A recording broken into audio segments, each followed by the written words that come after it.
Aishwarya Utale welcoming you to my channel. So in today's video, I am going to introduce the fourth most important scheduling algorithm, that is priority scheduling. Basically, priority, the name itself states that हर एक process को मैं priority दिया जाता है. That is हर एक process को एक numeric value दी जाती है. वो न्यूमेरिक वैल्यू डिसाइड करेगी मेरे प्रोसेस की प्रायोरिटी क्या है. मतलब यूनिवर्सली यही एक्सेप्टेड है, दैट इज जिसकी नंबर या जो प्रोसेस का नंबर जो मेंशन किया जाता है प्रायोरिटी टेबल में वो छोटा होगा, उसकी प्रायोरिटी ज्यादा होगी, और जिस नंबर बड़ा होगा वो प्रायोरिटी कम होगी बेसिकली. और अगर क्वेश्चन में अगर ये प्रायोरिटी चेंजेस दिखाना चाहते हैं तो उन लोग मेंशन करते हैं that is the highest number has the highest priority and the lowest number has the lowest priority. But अगर मेंशन नहीं किया है एंड प्रायोरिटी टेबल दिया है तो you will have to follow the universal rule, that is lowest number has the highest priority and the highest number has the lowest priority. So let's get started with today's video. And yes, ये video and मत करना या pause मत करना, क्योंकि मैं आगे जाके आपको डिसएडवांटेज बताने वाली हूँ एंड वो डिसएडवांटेज ओवरकम करने के लिए क्या मेथड यूज किया जाता है ये भी मैं बताऊंगी, operating system, which is very important. So let's get started with today's video. So ये जो सम दिया है उधर मेरे को 3 फैक्टर्स दिए हैं, that is process, burst time and priority. Okay, so you have to find out the average turnaround and average waiting time. Okay, so now I have to represent this whole thing at the one chart, that is जो हमारा main chart है, that is the giant chart. Now I will start it from 0. Now the another parameter, यहाँ arrival time दिया नहीं गया है ma'am, तो कैसे समझेगा कि कौन सा प्रोसेस अभी अराइव हुआ है, कौन सा प्रोसेस बाद में अराइव हुआ है. अगर क्वेश्चंस में अराइवल टाइम नहीं दी है तो please assume it that is सबका अराइवल टाइम 0 है.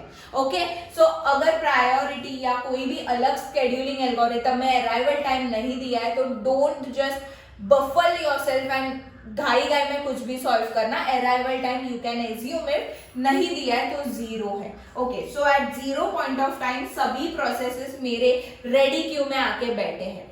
Okay, I am taking this easiest example for explanation. आगे जाके जो मैं सम्स बताऊंगी उसमें थोड़ा टफ होगा, सो ये इजी वाला पहले सॉल्व करते हैं. So at the 0 point of time I know कि सबके अराइवल टाइम 0 है, दैट मीन्स ये पांचों के 5 प्रोसेस मेरे रेडी क्यू में आके बैठे हैं.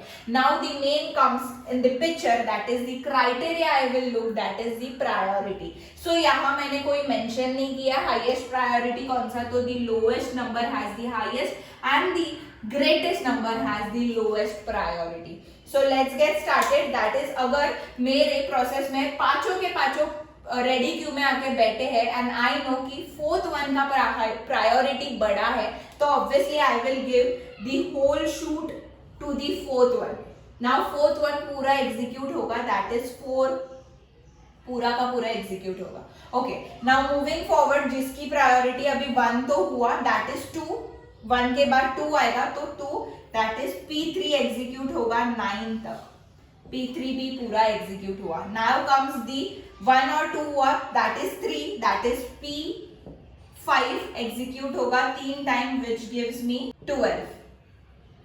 ओके, नाउ मेरा P5 भी एग्जीक्यूट हुआ. Now comes in picture, that is P1. P1 execute होगा 12 units, that is 24, and P3 execute होगा 10 units, that is P2 execute होगा 10 units, that is 34. Okay, so I got the whole Gantt chart representation कि कैसे मेरे हर एक process execute होंगे. Now I have to find out the average turn around time, but उसके लिए पहले मेरे को एक नया फैक्टर फाउंड आउट करना पड़ता है, दैट इज फिनिश टाइम या completion time. Finish time indicates that कौन से पॉइंट पर मेरा प्रोसेस पूरा फिनिश हुआ है. तो P1 कौन से पॉइंट पर एग्जीक्यूट फिनिश हुआ है, दैट इज 24, तो P1 का finish time is 24.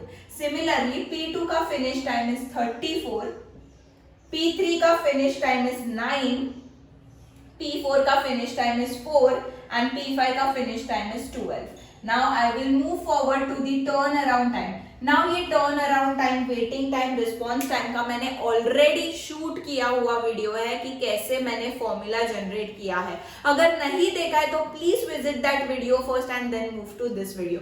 So turn around time का फॉर्मूला तो आपको पता ही होगा क्योंकि आप मेरे पूरे सीरीज देख रहे हैं. सो टर्न अराउंड टाइम का formula is completion time minus arrival time.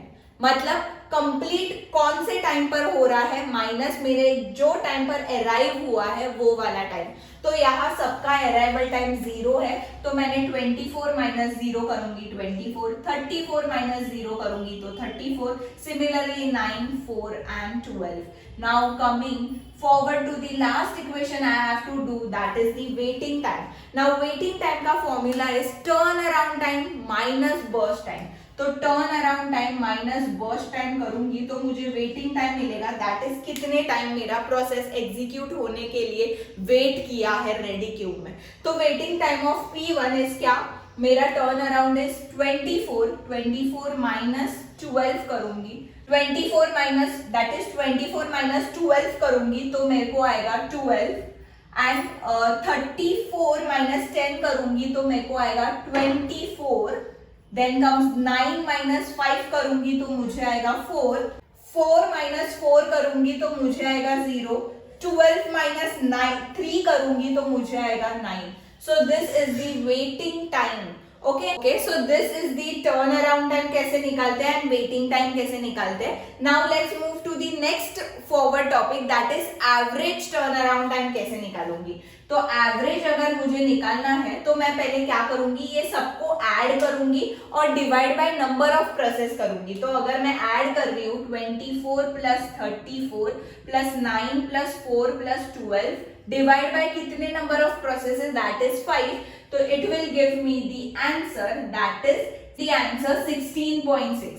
Now average waiting time निकालना है तो 12 प्लस 24 प्लस 4 प्लस 0 प्लस 9 करूंगी, डिवाइड बाय 5 करूंगी, विच गिव्स मी आंसर 9.8.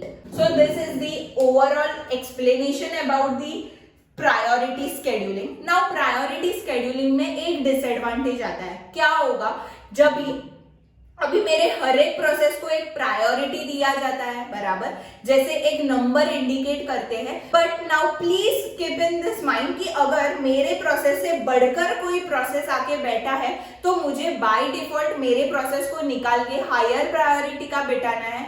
अगर वैसे ही चलता रहा तो जो लोएस्ट प्रोसेस है वो कभी एग्जीक्यूट ही नहीं कर पाएगा to the infinite time.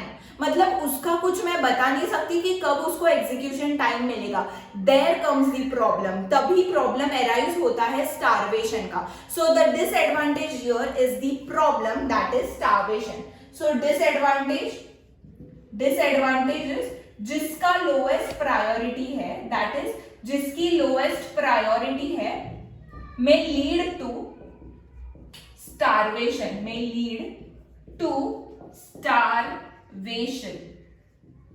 Okay सो ये ओवरकम करने के लिए कोई मेथड है मैम? यस जरूर है.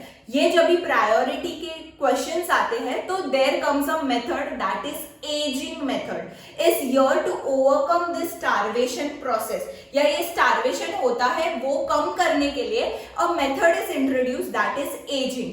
एजिंग मतलब जिसका लोएस्ट प्रायोरिटी है वो जितना टाइम उसको लगेगा एग्जीक्यूट करना, उतना टाइम वो आगे आगे हायर प्रायोरिटी की तरफ बढ़ते जाएगा, सो दैट उसको भी डेफिनेटली चांस मिलेगा कभी ना कभी एग्जीक्यूट करने, तभी स्टारवेशन नहीं आएगा. मतलब अगर लोएस्ट प्रायोरिटी का एक प्रोसेस बैठा है जो स्टार्व कर रहा है, बट नाउ मेरा एजिंग मेथड मैंने मॉडल में लाया मेरे. ओके नाउ मेरा जो लोएस्ट प्रायोरिटी का है, जैसे जैसे प्रोसेस एक एक करके एग्जीक्यूट करेंगे वैसे वैसे मेरा प्रोसेस आगे आगे बढ़ता जाएगा to the highest priority, so that मेरा जो लोएस्ट प्रायोरिटी जो बहुत टाइम से बैठा है उसको भी एग्जीक्यूट करने मिलेगा. सो this is the overcoming method towards this disadvantage part. So that's it for today's video. I hope you enjoyed this priority scheduling preemptive method.